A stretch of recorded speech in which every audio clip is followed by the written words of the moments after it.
touch upon the using your soil from your backyard, kind of expanding on that a little bit. Yeah, a ton of people are doing that with great success. I mean, you're grabbing the indigenous microorganisms from that soil. You could even use that and multiply it. Some people put that into a tea and multiply it. Just be cautious if you're trying to use the stuff in your backyard.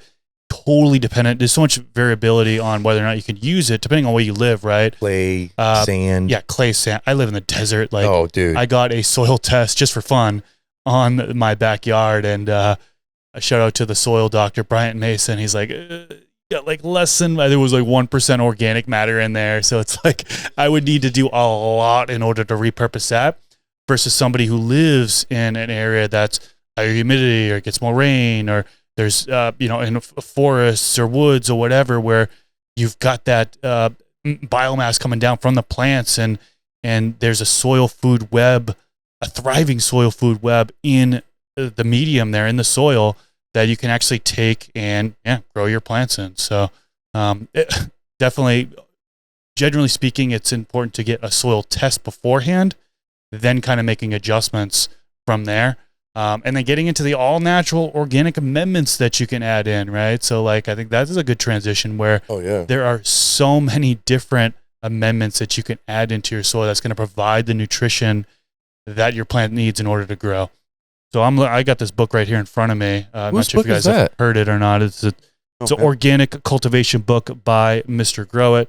This one was actually just released January 1st, 2024.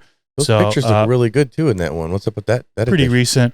Yeah, pretty solid book. It's a complete beginner to intermediate guide for growing organically. And this has a whole bunch of organic amendments listed and kind of the benefits of each organic amendment and how to use it within your garden, application rates, all that stuff. There's 20 of them here. Just to make a quick list, we certainly do not have time to go over every single one of them in this podcast episode, but you can get the book and go over them yourself. Alfalfa meal, azomite, back guano, blood meal, bone meal, cottonseed meal, crustacean meal, feather meal. The list goes on. Kelp meal, langbonite, oyster shell, rock phosphate. There's a lot of different organic amendments, all natural amendments, let's say, instead, that you can actually add into your garden.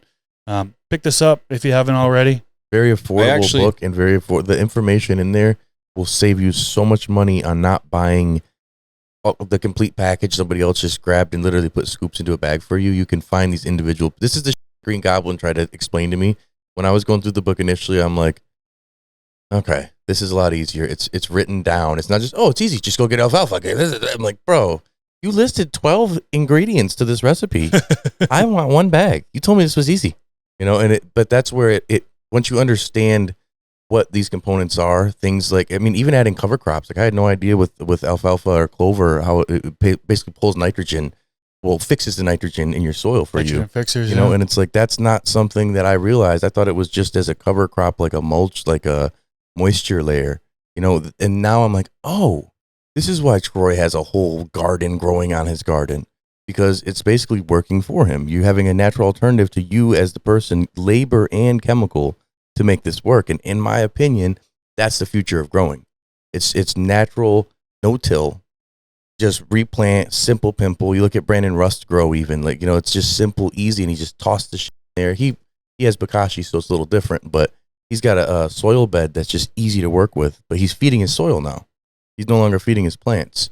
That becomes your natural alternative. When you're looking at, if you're a synthetic grower already, you may not be needing amendments for things. You may want to find something like a pH down alternative or pH up alternative, because those aren't cheap. They're so concentrated that once you buy it, I've had the same pH down for like 8 years, literally. Like, it's an advanced nutrients pH down that's so concentrated, it burnt through my floor type of shit. Because my dog knocked it over years ago, and I didn't see it. I come back in there and the carpet's gone. That whole area of the carpet was gone, completely eaten away. I'm like, all right. But you get something like baking soda for a pH up, or you get something like lemon juice for a pH down. You got to use a lot more the lemon juice than you would for a super, super high concentrated, citric acid. But you essentially can get something that may be in your fridge to use as your alternative, because you don't really care about an amendment for your soil at that point if you're using bottled nutrients. And he's not going to change this whole shit to be cool. I can do a cover crop. Like, well, yeah, but then you're going to put phytonutrients all over top of it, so it probably won't be beneficial. This FTS clip was brought to you by AC Infinity, leaders in garden innovation. Use discount code TheStash15 at checkout to save some money on your order. From the Stash Podcast.